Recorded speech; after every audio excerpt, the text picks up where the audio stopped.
O assunto da liturgia de hoje, se você prestou bem atenção, fala várias vezes de reconciliação. O texto escolhido para nos conduzir, de 2 Coríntios capítulo 5, é Paulo procurando os irmãos na igreja em Corinto, para oferecer a eles reconciliação. Havia se levantado um grupo naquela igreja, com ciúmes de Paulo, com inveja. Líderes que surgiram no meio da igreja estavam difamando o apóstolo Paulo, dizendo que ele não era apóstolo coisa nenhuma, que ele era um louco, um fraco, um falso apóstolo, que tinha interesses de só levar vantagem diante dos coríntios. E Paulo havia escrito uma primeira carta, corrigindo a igreja em muitos dos seus pecados. Uma carta dura, mesmo que com graça e com amor, mas uma carta confrontadora. Vários pecados naquela igreja foram trabalhados na primeira carta. E isso ensejou o coro, de animosidade contra o apóstolo Paulo. Na segunda carta, ele escreve uma carta amena, buscando os irmãos, se em alguma coisa ele tinha tido excesso de dureza. Mas não, ele tinha consciência disso. Tinha consciência do seu coração diante de Deus. Deus o conhecia e ele começa defendendo isso na primeira parte do capítulo 5 que nós lemos. Na segunda parte, ele chama a atenção das pessoas em relação a isso e oferece a essas pessoas reconciliação. E fala que Cristo deu a sua vida por nós em resgate, em reparação, e que nos fez agora, por causa disso, reconciliadores. Pessoas que buscam o outro para reconciliar-se, para ajudar-se, para promover a paz, para viver como um corpo. E eu queria tratar sobre esse assunto. Não necessariamente reconciliação, mas uma coisa que é muito importante para que haja reconciliação. Uma coisa que é muito negligenciada na nossa vida prática enquanto cristãos. É pouco, inclusive, enfatizada, ensinada e pregada. Talvez por isso, muitas vezes, nós negligenciamos essa prática. Eu me refiro ao ensino bíblico acerca da reparação. Que isso é muito importante. Eu gostaria de tomar por base o texto de Mateus capítulo 5, versos 21 a 26. O pastor Leonardo Cavalcante, que pregou hoje pela manhã, o Léo, ele já anunciou que se dispõe aqui a expor o Sermão do Monte, contido aqui nos capítulos 5, 6 e 7 de Mateus. E ele vai trabalhar isso mais adiante com vocês, mas eu gostaria de trazer esse tema do verso 21 ao verso 26, no momento que nós estamos aqui para celebrar a ceia do Senhor, e é um momento muito singular e importante, e a expressão mais alta do que significa reparação. Mateus capítulo 5, verso 21 ao verso 26. O texto está tratando, Jesus está aplicando o 6º mandamento.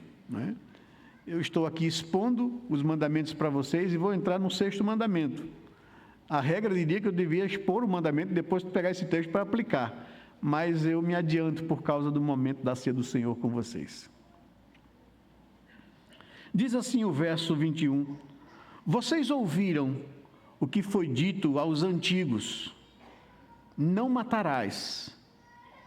E ainda, quem matar estará sujeito a julgamento. Eu, porém, lhes digo que todo aquele que se irar contra o seu irmão estará sujeito a julgamento.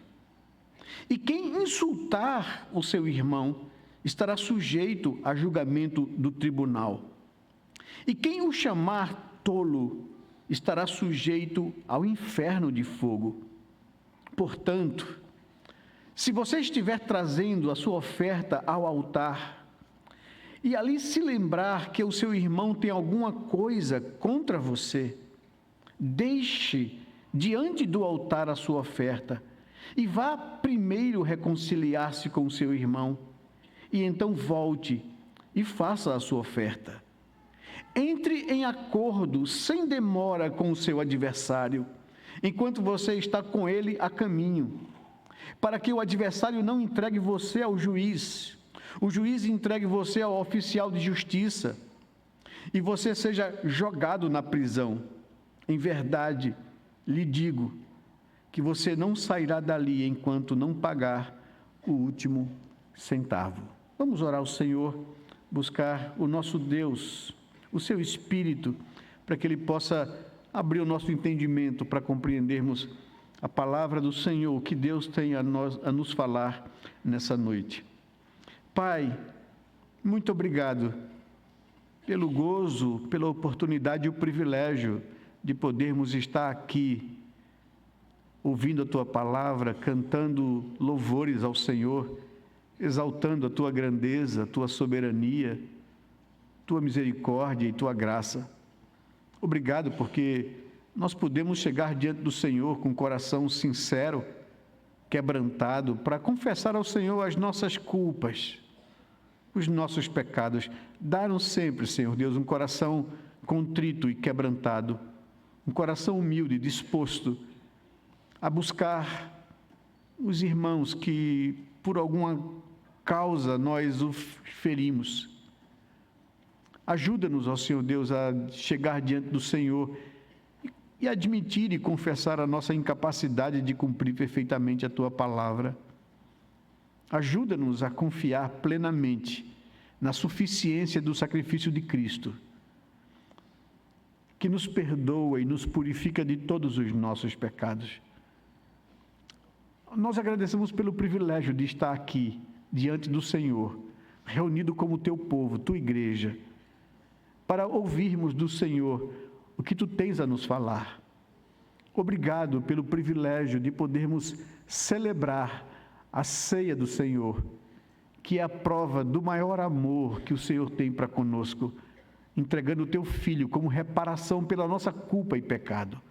Nós louvamos o Teu nome, Senhor, e pedimos encarecidamente que o Teu Espírito possa abrir os olhos do nosso coração para entendermos a Tua palavra. Mas não somente nos dá entendimento, Senhor, desafia-nos, coloca em nós vontade de vivê-la na prática.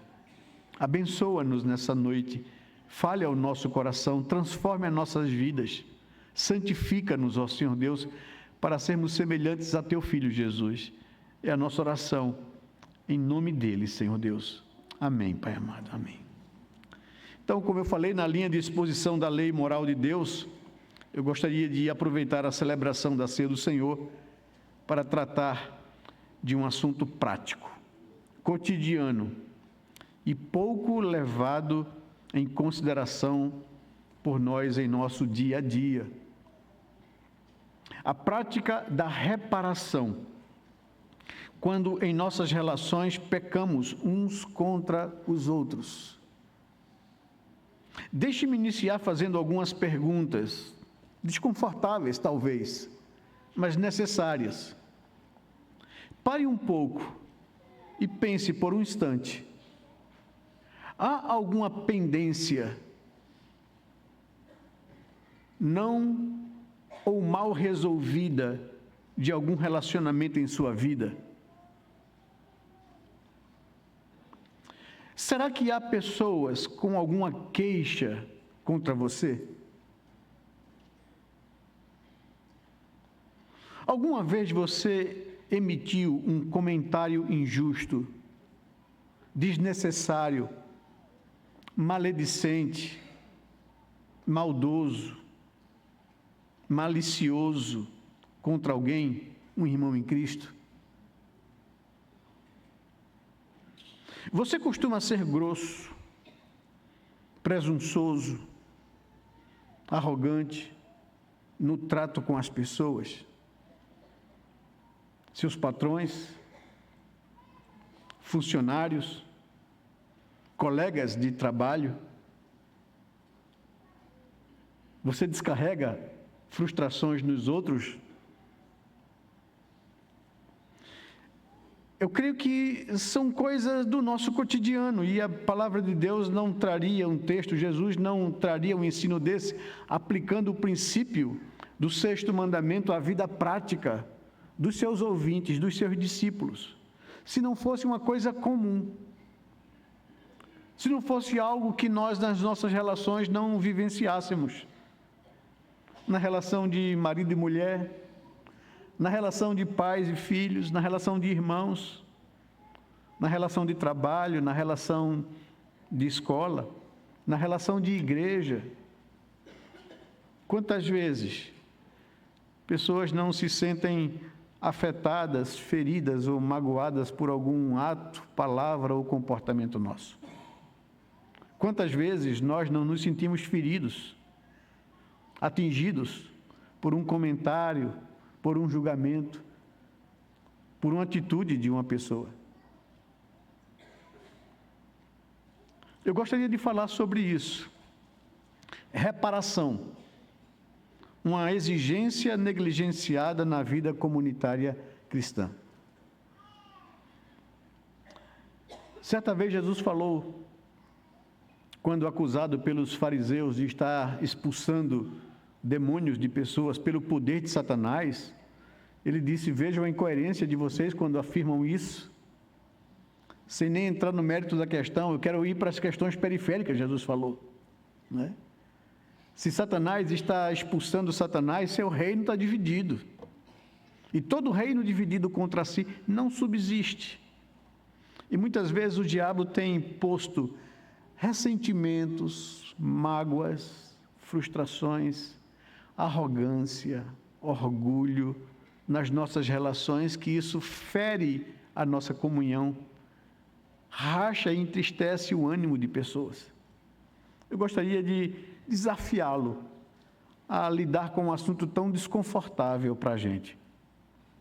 Porque certamente, talvez nenhum de nós aqui, diante das perguntas que foram levantadas, pode sair aqui ileso. Porque nós carregamos a natureza caída, e aqui ou ali nós vamos pisar no pé uns dos outros. E muitas vezes o orgulho endurece o nosso coração a ponto de não buscar reconciliação, de não reparar o erro ou o dano feito. Em primeiro lugar, eu gostaria de destacar o que Jesus fez aqui. Vamos reler o texto para deixar ele na mente.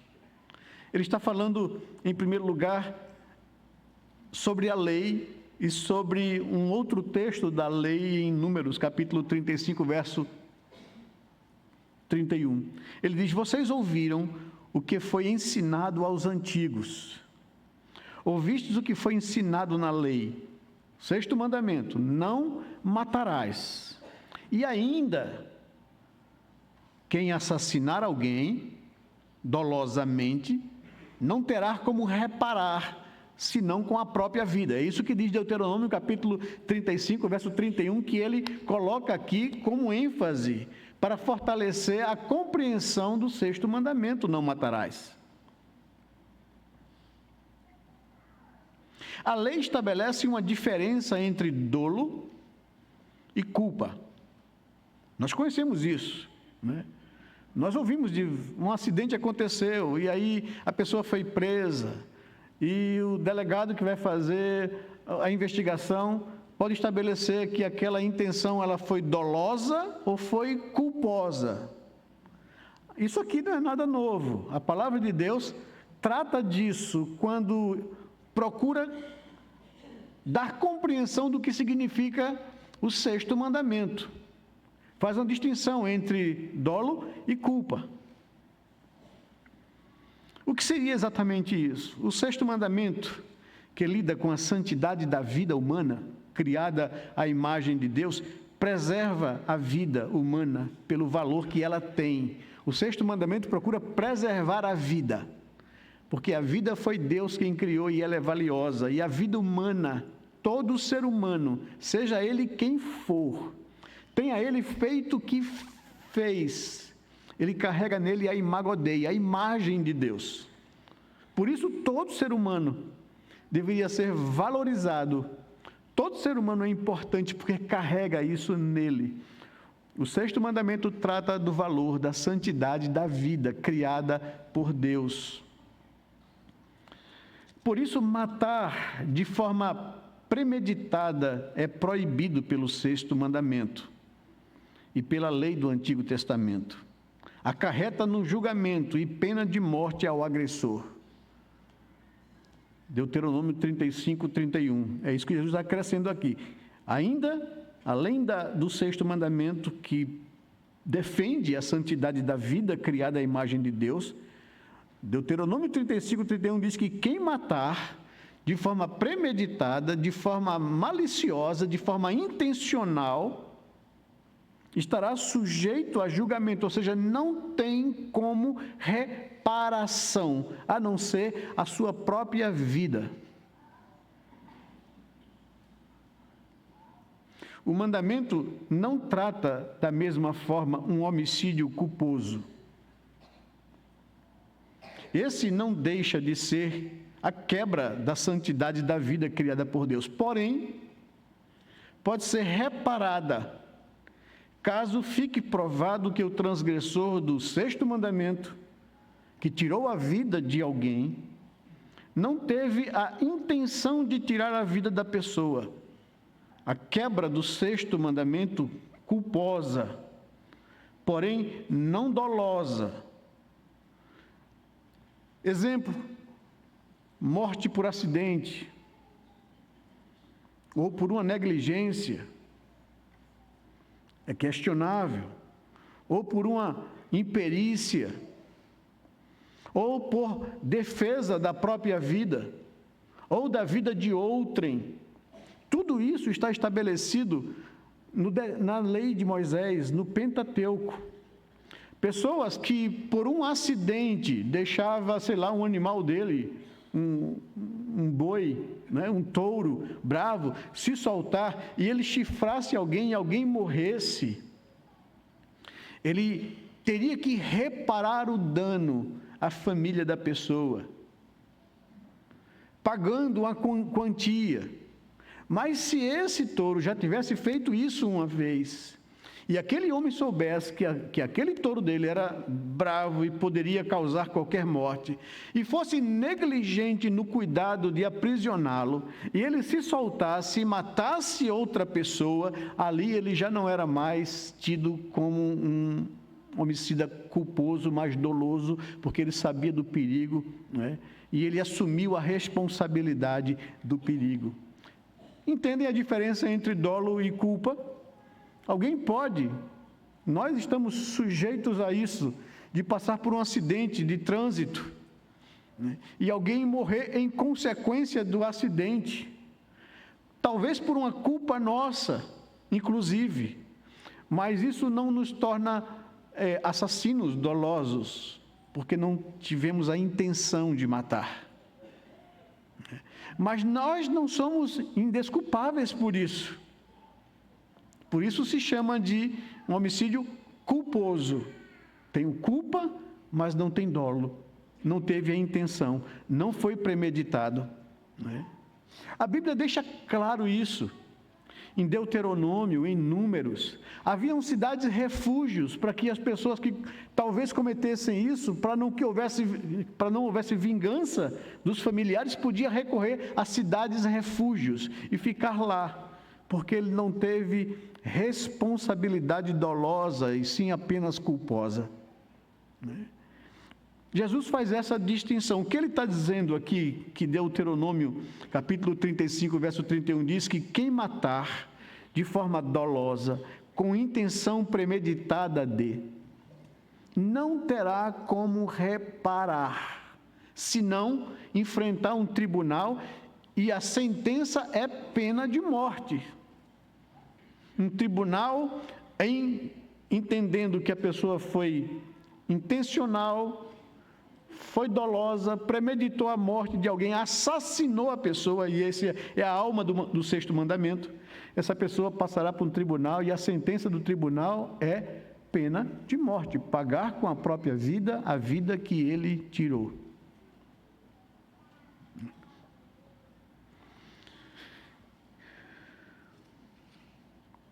Jesus aplica o princípio do sexto mandamento à intenção, e agora ele traz isso para as nossas relações. Vocês ouviram, vocês sabem o que foi dito aos nossos pais, aos antigos, no sexto mandamento, do valor da vida, da santidade da vida, que não deve ser tirado a vida de uma pessoa de forma intencional. E eu digo a vocês que quem fizer isso não tem como reparar o dano feito, senão com a própria vida, enfrentando a sentença de um tribunal. Mas o desafio que Jesus traz aqui aos seus ouvintes é que ele aplica essa questão da intenção nas nossas relações. Não necessariamente tirando a vida de alguém, mas manchando a reputação de uma pessoa, cancelando uma pessoa, tornando aquela pessoa persona não grata na minha relação. E ele aplica isso à vida prática da igreja. O princípio do mandamento aqui não está preocupado apenas em assassinar uma pessoa ou em tirar a vida física e material dela. Mas nas nossas relações nós podemos intencionalmente matar alguém. E ele então aplica isso no verso 22, observem comigo. Vocês ouviram o que foi dito. Eu, porém, lhes digo.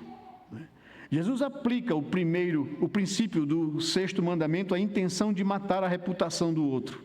A conduta dura e cruel de ferir uns aos outros com rudeza, com malícia, proferir comentários com a intenção de macular alguém, de denigrir alguém por algum interesse ou vantagem, por alguma inveja ou ciúme, por desejar, por ambição, o lugar do outro. Há variedades de coisas que podem nos motivar a emitir um comentário ou ter uma atitude em relação ao outro. Eu, porém, vos digo, vocês ouviram o que foi dito, eu, porém, vos digo. E quando você está estudando Mateus capítulo 5 e o Sermão do Monte, todas as vezes que Jesus diz que ele está interpretando os mandamentos e aplicando os mandamentos à vida prática das pessoas. Toda vez que Jesus diz, eu, porém, vos digo, levante a orelha, fique atento, não é? Porque vem coisa, né? E ele então aplica o princípio aqui, dizendo, eu, porém, lhes digo, que todo aquele que se irá contra o seu irmão estará sujeito a julgamento, aplicando o princípio de Deuteronômio, capítulo 35. Ou seja, não tem reparação diante de Deus. Quem insultar o seu irmão estará sujeito a julgamento de tribunal. E quem o chamar tolo, ou quem o considerar tolo, estará sujeito a inferno de fogo. Preste atenção à seriedade com que Jesus coloca a aplicação prática do sexto mandamento na nossa vida comum, relacional, comunitária, cotidiana, familiar. Todo aquele que se irá, evidentemente está implícito no texto, irá-se a se arder por dentro, sem motivação justificável. Todo aquele que insultar ou proferir um insulto presencialmente em frente ou por trás de alguém, de seu irmão.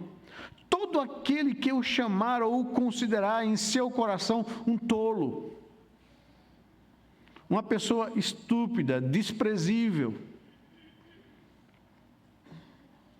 estará sujeito ao inferno de fogo. Ele usa 3 expressões aqui. Estará sujeito a julgamento, estará sujeito a julgamento de tribunal, estará sujeito ao inferno de fogo. Nós acabamos de ler no texto que nos conduziu na liturgia, que todos nós compareceremos diante do tribunal de Cristo. Todos nós seremos avaliados pelo Senhor do que fizemos com a graça que nos foi oferecida na cruz. E vocês vão entender isso um pouco mais ao final da mensagem. Mas o fato é que arder por dentro sem motivo justificável contra os nossos irmãos, contra o nosso cônjuge, contra os nossos filhos, contra os nossos familiares, contra os nossos colegas de trabalho, quanto aos nossos chefes, patrões, quanto aos nossos funcionários, ou em qualquer relação, se a gente insultar, falar uma palavra dura, grossa, rude, se a gente maliciosamente tentar denegrir o outro por alguma motivação, seja lá ela qual for, considerando a pessoa tola ou desprezível, tratar a pessoa com desdém, estará sujeito a inferno de fogo. É pesado isso, essas palavras de Jesus. O que Ele quer causar em nós? O que Ele quer nos chamar a atenção com isso? E vejam que a aplicação que Ele faz do sexto mandamento à vida prática e cotidiana, que não necessariamente tira a vida de alguém, mas que macula a reputação, que fere a honra, que queima o filme da pessoa para outros, né?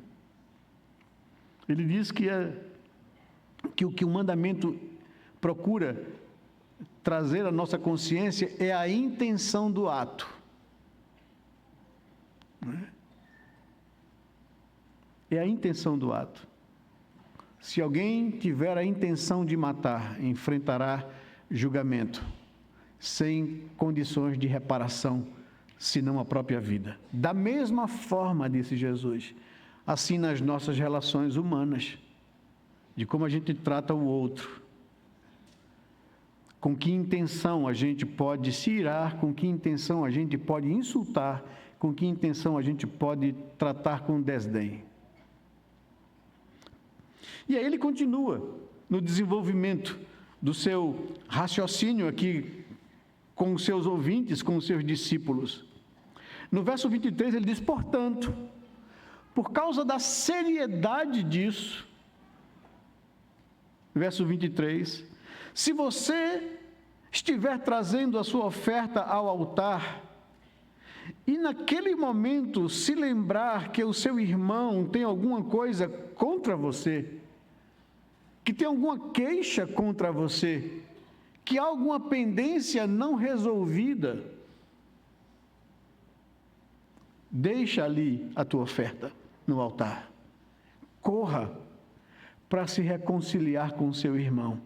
Depois você vem e oferece o seu sacrifício a Deus. Aqui, o Senhor Jesus tem em mente o culto no Antigo Testamento. Se você sabe que tem pendências, se apresse em repará-las. É isso que ele está dizendo em outras palavras. Perceba a importância da reparação no convívio cristão. Isso porque nós seremos culposos em ferir-nos uns aos outros por causa de nossa natureza caída. Isso sempre vai acontecer, infelizmente. Um crente não pode abandonar a sua família da fé por causa desses tropeços uns com os outros, porque é inevitável que aconteçam os conflitos entre nós, porque carregamos uma natureza caída e pecadora, nós falharemos uns com os outros nesse particular. Mas o ponto aqui é que não seja isso premeditado, que não seja isso intencional do coração, que não seja isso uma intenção de denegrir ou destruir o outro. Que isso possa acontecer, mas que a gente possa corrigir o mais apressadamente possível, porque somos corpo, porque somos família, porque somos igreja do Senhor. Não é assim que aprendemos? Se o teu irmão pecar contra ti, qual deve ser a nossa atitude? Ficar resmungando, ficar remoendo, ficar com o coração azedo e ressentido. A Bíblia diz: não, procure o seu irmão, confronte-o, fala para ele que ele te magoou, que ele te feriu, que ele agiu mal contra você, ofereça a ele reconciliação, dê a ele a oportunidade de reparar o erro contra você. Se ele não te ouvir, continua o texto de Mateus capítulo 18, não desista dele. Chama 2 ou 3 amigos ali que são íntimos de vocês, porque talvez pela palavra de 2 ou 3 a consciência dele seja ferida e ele se arrependa. Porque se você fizer isso, você vai ganhar seu irmão. Não desista dele. E se ele não ouvir, nem a você, nem aos amigos íntimos, leve o caso à igreja. Chegue para o pastor e peça socorro. Diga que aconteceu o entrevero entre você e o irmão seu, que você está ferido e você já o buscou para dar a ele a oportunidade de reparação e de reconciliar-se como irmãos. Entregue o caso na mão da igreja. Se ele ouvir a igreja, amém. Se não ouvir a igreja, ele vai ser considerado como gentil e publicano, porque não é uma pessoa de coração quebrantado e humilde. Mas não desista. Não deixe que o diabo azede o seu coração. Não deixe que circunstância dessa fira a sua vida e a sua fé com Deus. Lhe leve a desanimar na caminhada com o Senhor. Não permita, porque a intenção do diabo é de fato causar isso. E usando a nossa natureza caída e pecadora, essas coisas vão acontecer. O problema não são as coisas acontecerem, o problema é como reagimos a elas. Tanto a pessoa ferida, quanto aquele que feriu, a exortação vem para ambos. Não fique chorando a sua lamentação. Procure reconciliação com a pessoa. Procure mostrar para a pessoa que ela errou com você. E aqui ele está falando para aqueles que erram. E aqueles que erram e são orgulhosos. Empurram com a barriga. Acham que o tempo resolve isso. O tempo não resolve isso. O que resolve isso é o ensino bíblico chamado de reparação. Observe que no final do verso 26, a advertência que o Senhor traz é que devemos ter pressa em resolver essas pendências, para que nós não sejamos levados diante do Senhor, do tribunal do Senhor, e sejamos encontrados não somente culpados, mas dolosos diante do Senhor, pelo orgulho, pela rudeza, pela dureza, pela vaidade, pelo não quebrantamento, pela falta de humildade. E o texto termina dizendo: dali você ficará preso enquanto não pagar o último centavo. Veja, aparece aqui pagar o último centavo. O texto não fala de dívida material, de dívida financeira. Você vai encontrar o mesmo princípio na oração dominical, aqui ainda no capítulo, no Sermão do Monte. No capítulo 6, quando Jesus nos ensina a orar. E ele diz que nós devemos orar, primeiramente, pelas coisas de Deus, pelos interesses de Deus, seu reino, sua vontade, seu nome, e orar também pelas nossas necessidades, pelas nossas coisas. Devíamos orar pelo pão de cada dia, pelo sustento. Devíamos orar pelo perdão dos nossos pecados e por proteção para que nós não venhamos a pecar. Mas quando pedimos a Deus perdão pelos nossos pecados, Jesus nos ensinou a orar assim: Pai, perdoa as minhas dívidas, assim como eu tenho perdoado a quem me deve. E o texto não está falando de emprestar dinheiro. O texto não está falando de questões financeiras ou materiais. O texto está nos relembrando que quando eu peco contra alguém, eu me torno devedor da pessoa. E isso precisa ser reparado. Vocês ouviram aqui no mês de agosto, um dos nossos pastores nas congregações, o pastor Daniel Leite, trazendo aqui a exposição do texto de Filemon. Vocês ouviram ele nos informar que Onésimo era um escravo de Filemon. Filemon era um presbítero, um pastor, um crente, pessoa importante lá em Colossos, e que teve um escravo seu que sonhava com liberdade e que fugiu do seu senhor, e parece que ele causou danos, e evidentemente causou danos, e ele vai para Roma, tentar encontrar em Roma o sonho dele de liberdade. E quando ele chega em Roma, ele percebe que a vida de um escravo no Império Romano não é tão fácil como parece. Ele vive sob ameaças, ele tem medo de ser preso. Ele sabe que se ele for preso e se ele voltar para o seu Senhor tem poder de vida e morte sobre ele. E ele procura Paulo. Ele ouve falar que Paulo está aprisionado em Roma. Ele já era familiarizado com esse nome, porque o seu Senhor, nas reuniões que fazia em sua casa, falava do evangelho que Paulo pregou ali na Ásia. Ele conhecia Paulo de ouvir, e ele procurou o apóstolo Paulo na prisão, e lá ele foi alcançado pelo evangelho da graça.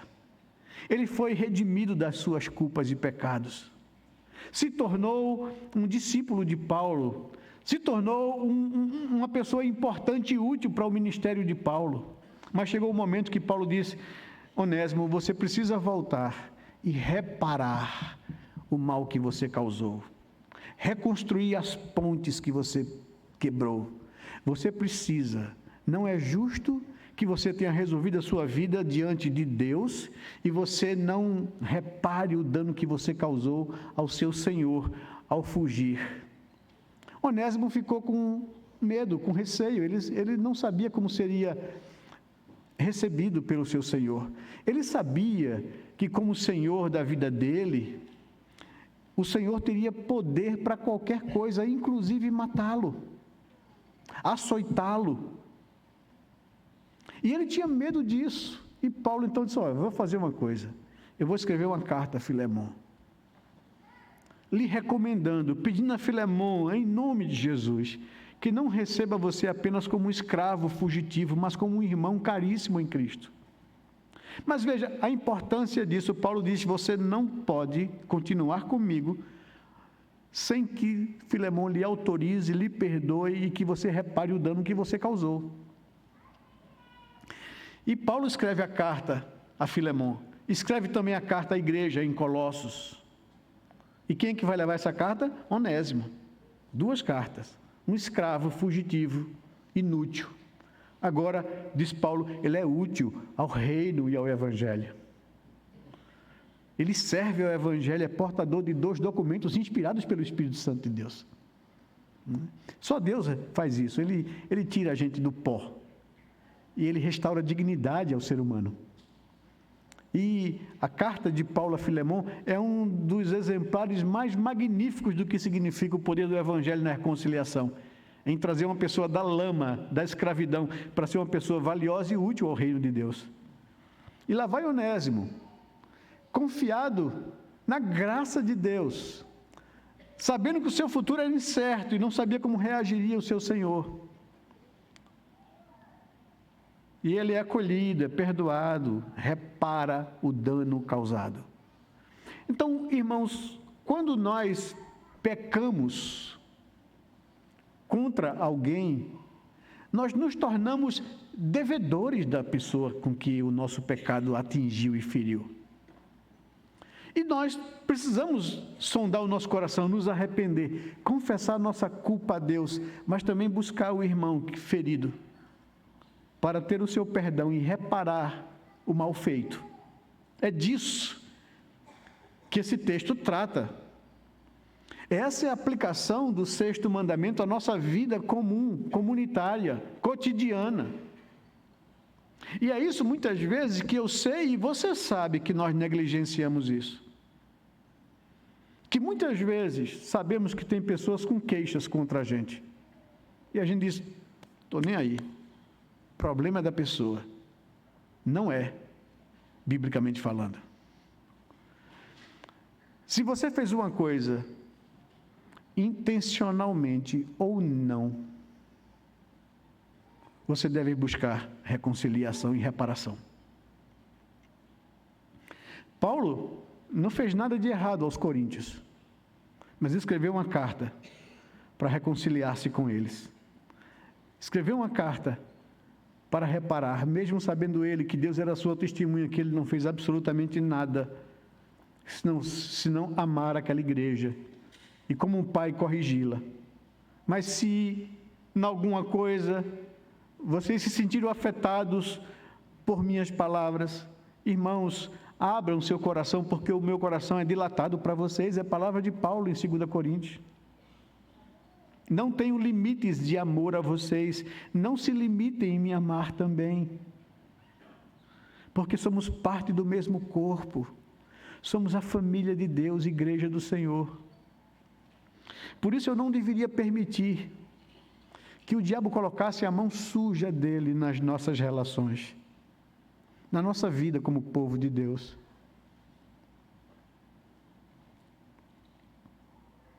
Eu me lembro que quando eu entreguei minha vida a Cristo, era um jovem de 18, 19 anos de idade, vivendo uma vida para trás muito, do qual me vergonho. Era um pegador de menina, namorador do bairro, né? E quando o Evangelho transformou a minha vida, uma das coisas que mais me doía no coração, porque eu vivia num bairro onde todo mundo me conhecia, onde eu conhecia todo mundo, e eu disse, rapaz, eu vou ter que ir atrás dessas meninas que eu forcei barra, que eu me aproveitei, que eu vou ter que reparar, porque eu vou evangelizar as pessoas do meu bairro. A gente fazia um trabalho nas praças, dava um testemunho do que Cristo fez na nossa vida, e eu dizia, como é que vai ser eu ali falando e essas meninas olhando para mim, eu te conheço, né? Eu dizia, eu tenho que reparar isso. E foi uma via crucis para mim. Sentar com essas pessoas, dizer que Cristo mudou a minha vida, que antes eu achava que ser homem era ser daquele jeito, que agora minha vida mudou e que eu entendo o respeito ao outro, e que eu lamento se eu ferir a consciência ou a honra delas em alguma coisa. Algumas entenderam isso, foram até alcançadas pelo Evangelho por causa disso. Outras riram na minha cara, dizendo, também me aproveitei de tu, né? Mas o fato é que a Bíblia nos ensina que os nossos pecados afetam, atingem, machucam outras pessoas e que nós temos que ter a consciência de que nós fomos chamados por Cristo para ser ministros da reconciliação, para levar a mesma reconciliação que um dia nos trouxe a fé. E que para fazer isso, para que não haja empecilhos na minha comunicação e na minha relação com os outros, eu preciso ter um coração humilde pronto a reparar. Se a minha atitude, se as minhas palavras, se o meu comportamento causou mal a alguém. É disso que Jesus está falando. E eu não posso deixar que a arrogância, que o orgulho, que a vaidade, que essas coisas sobressaiam nas minhas relações. Eu sei que aquele meu irmão está com alguma coisa contra mim, mas ele é chato mesmo, né? Não é isso a atitude cristã. E é aqui que o Senhor nos chama a atenção. Mas eu queria também esclarecer uma coisa, antes de prosseguirmos, que o verso 23 e 24, alguém pode pensar, né? Não está pensando em oferta financeira, porque não curta esse momento de ofertar a Deus, né? Era assim também no Antigo Testamento. Mas a palavra oferta e a palavra altar estão relacionadas aqui. Jesus está pensando no culto do povo de Israel, que Deus estabeleceu, que é claro na liturgia do culto, o princípio da restauração, que nós pecamos contra Deus cotidianamente, e Deus estabeleceu o templo, o tabernáculo, antes de existir o templo, e o sacerdote para todos os dias oferecer sacrifícios pelo pecado do povo. E as pessoas, especificamente, quando tomavam consciência de que quebrou algum princípio da lei moral de Deus, Eles tinham que se utilizar da lei cerimonial para reparar a sua culpa na quebra da lei moral. E o que era isso? Um sacrifício. Um animal, um cordeiro inocente de 1 ano de idade, teria que ser oferecido e sacrificado no altar por causa da minha culpa. O cordeiro era o meu substituto. A culpa era minha, mas eu estava reparando, dando o inocente pela minha culpa. Foi Deus quem ensinou isso. Porque Deus quer nos trazer a consciência que todas as vezes que nós pecamos e quebramos a sua lei, um inocente é sacrificado, é afetado, é atingido por causa da nossa responsabilidade e culpa. Você pode até achar, mas que negócio é esse? Que estranho. Por que um animal tem que ser morto por causa do meu pecado? É para que você seja poupado. E claro, Hebreus diz que o sangue de bodes e de ovelhas não tem poder para perdoar pecado de ninguém. Aquilo era um sinal, era um símbolo que apontava para algo maior. E João Batista, quando vê Jesus se aproximar dele lá no Jordão para ser batizado, ele diz: eis aí o que todo o sacrifício do Antigo Testamento aponta. Ele é o Cordeiro de Deus, que será sacrificado no nosso lugar pela nossa culpa. Meus irmãos, não sei se vocês têm essa consciência, mas a celebração da ceia que faremos logo mais é a expressão de gratidão da igreja pela reparação que Deus fez por nós. Todos nós somos indesculpáveis diante de Deus. Todos nós somos culpados, e como foi pregado hoje pela manhã, não há o que a gente possa fazer para justificar ou compensar a nossa culpa diante de Deus. Tem que haver uma reparação, e nós não temos condições de reparar. Paulo, escrevendo a Filemão, diz: veja, Filemão, recebe Onésimo, não como escravo, mas como um irmão caríssimo, muito além de escravo. Ele estava voltando para ser escravo mesmo. Tá? E o apelo de Paulo é: libera Filemão para, como um escravo teu, trabalhar para mim no Evangelho de Cristo Jesus. Mas eu não quero fazer nada sem o teu consentimento. Eu poderia até te exigir isso, Filemão, porque eu sou o pastor da sua alma. Você é meu filho na fé, mas eu não quero fazer isso para constrangê-lo por obrigação. Eu quero que você faça isso voluntariamente. Libera ele para me auxiliar nas minhas cadeias, nas minhas algemas.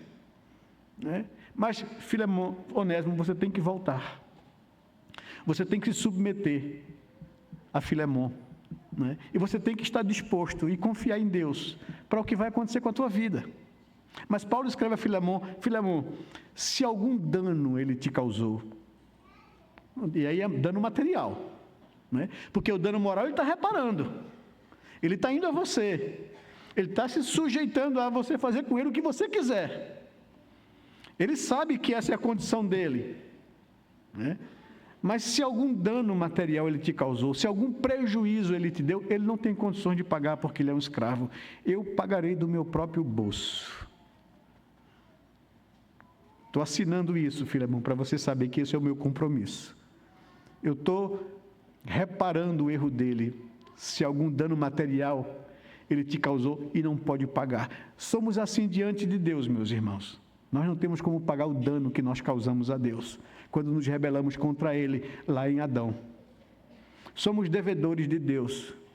E o que nos resta é a sua santa ira, o seu julgamento, é o inferno de fogo, é a justiça de Deus. Mas para que isso não caísse sobre mim e você,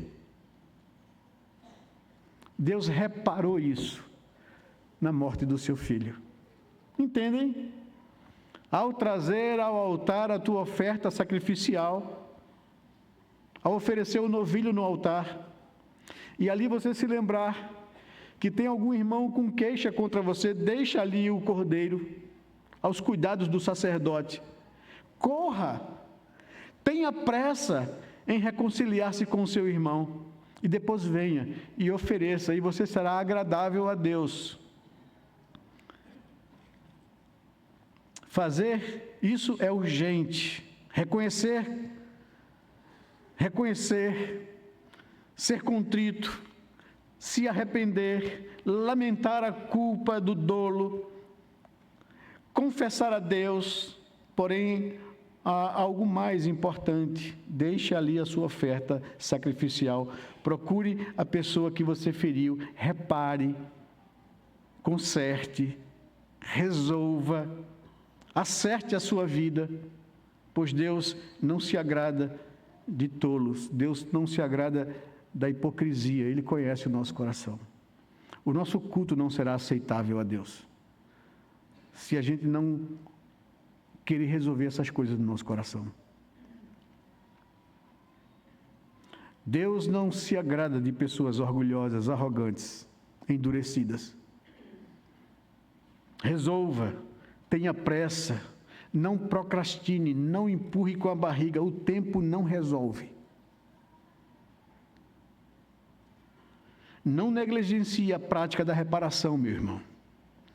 Você não sairá por inocente enquanto não reconhecer o que diz Jesus, enquanto você não tratar, enquanto você não pagar essa sua dívida moral, essa sua dívida espiritual. Eu sempre digo que uma das expressões maiores disso é o Salmo 51, é o Salmo do rei Davi. Ele havia cometido um absurdo de pecado. Ele havia se deixado apaixonar por uma mulher casada. Ele usou do seu poder de rei para seduzir essa mulher. Ele levou essa mulher para sua cama. Essa mulher era uma esposa de um dos seus comandantes, que estava em guerra, no fronte da batalha, onde Davi deveria estar comandando o exército. E ele desonra aquela família, aquele lar.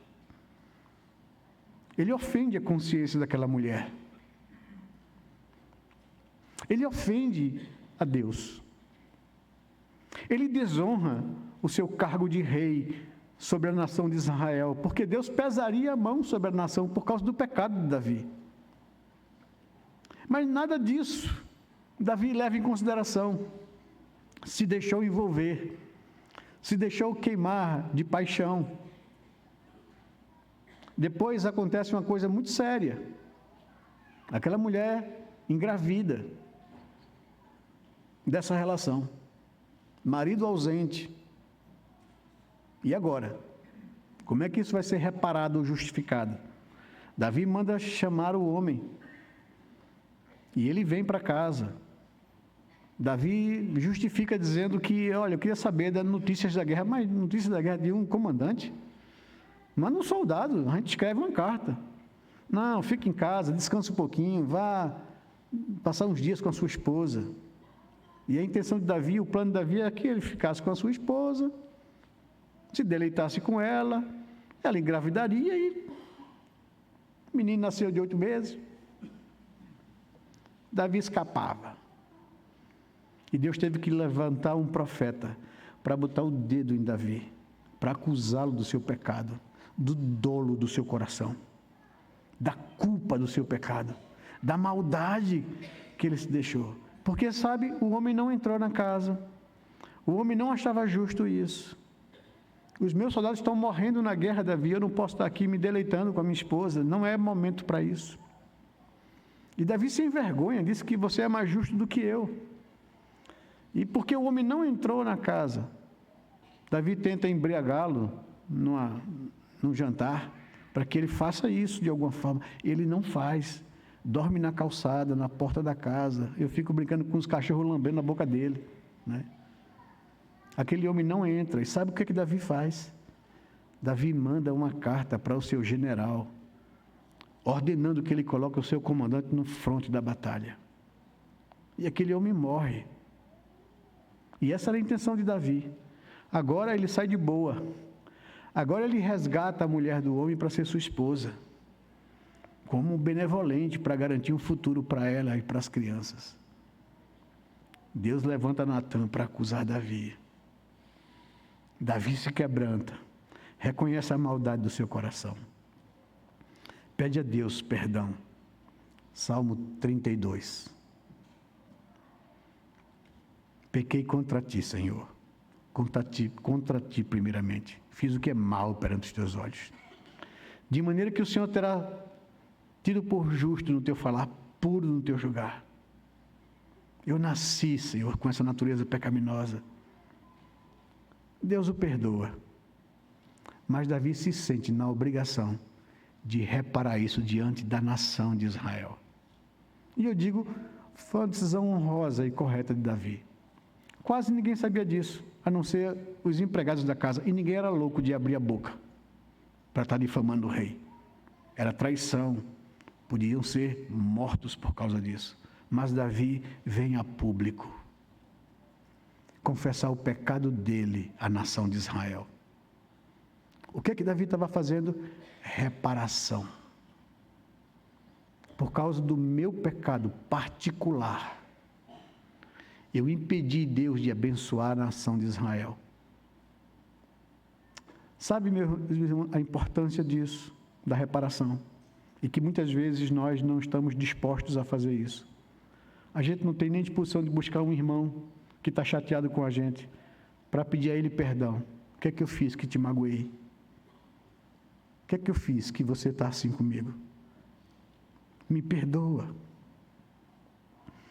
Não vamos deixar que o diabo coloque entre nós um sentimento de tristeza, de inimizade, porque o reino dividido contra si não subsiste. Observe a importância dessa doutrina tão negligenciada. Paulo enviou Onésimo de volta ao seu senhor Filemão para que ele reparasse o dano causado, para que ele consertasse o mal que ele fez. E ainda afirma, se alguma coisa material ele te deve e não possa pagar por ser escravo, eu pagarei. Eu assumo isso por ele. Deus Pai fez o mesmo por mim e por você. Ele ofereceu o seu único filho em sacrifício por nós. A cruz foi a maior expressão de reparação da história. Por isso Jesus declara isso naquele último momento dele: Pai, está pago, está consumado. Agora as pessoas podem ser perdoadas, porque a reparação foi feita diante do Senhor.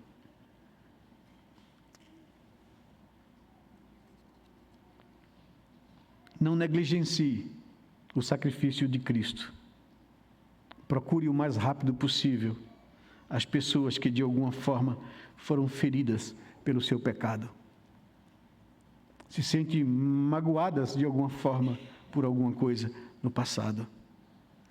E aí eu volto a ler o texto que nós lemos aqui, de Coríntios, capítulo 5, 2 Coríntios, capítulo 5, verso 18. Ora, ele termina dizendo no verso 17, e assim, se alguém está em Cristo, é nova criatura. As coisas antigas já passaram, e as que se fizeram novas. Do que Paulo está falando? Vocês me difamaram. Vocês falaram mal contra mim, vocês ouviram esses falsos apóstolos, tentando denegrir a minha imagem, vocês me conhecem. E eu estou aqui para dizer a vocês, dilatem o coração, abre o coração comigo, eu não tenho ressentimento com vocês. Paulo estava procurando essas pessoas e diz, se alguém está em Cristo, é nova criatura, nós não temos que viver de acordo com o mundo vivia, de inimizades. É nova criatura, as coisas velhas passaram e tudo se fez novo. E ele continua no verso 18, ora, tudo isso provém de Deus, que nos reconciliou consigo mesmo por meio de Cristo. A nossa culpa foi reparada. Ele nos reconciliou consigo mesmo por meio de Cristo e nos confiou o ministério da reconciliação, a saber, Deus estava em Cristo, reconciliando consigo o mundo, não imputando aos homens, na conta deles, os seus pecados, e nos confiou a palavra da reconciliação. Portanto, nós somos embaixadores em nome de Cristo, como se Deus exortasse por nosso intermédio. Em nome de Cristo, pois, pedimos que vocês se reconciliem com Deus. Aquele que não conheceu o pecado, Jesus, Deus o fez pecado por nós. Essa é a reparação. Esse é o preço pago pela minha salvação, pela sua salvação. Se não fosse isso, estaríamos perdidos, debaixo de julgamento de tribunal no inferno de fogo. Mas Deus reparou a nossa culpa. E eu posso me achegar a Deus com alegria de coração. Aquele que não conheceu o pecado, Jesus, Deus o Pai, o fez pecado por nós, para que nele, em Cristo, fôssemos feitos justiça de Deus. E Paulo continua no capítulo 6, verso 1, e nós, na qualidade de cooperadores com ele, também exortamos a que não recebam em vão a graça de Deus. Porque ele diz, no tempo aceitável eu escutei você, no dia da salvação eu te socorri, eis agora o tempo oportuno, eis agora o dia da salvação.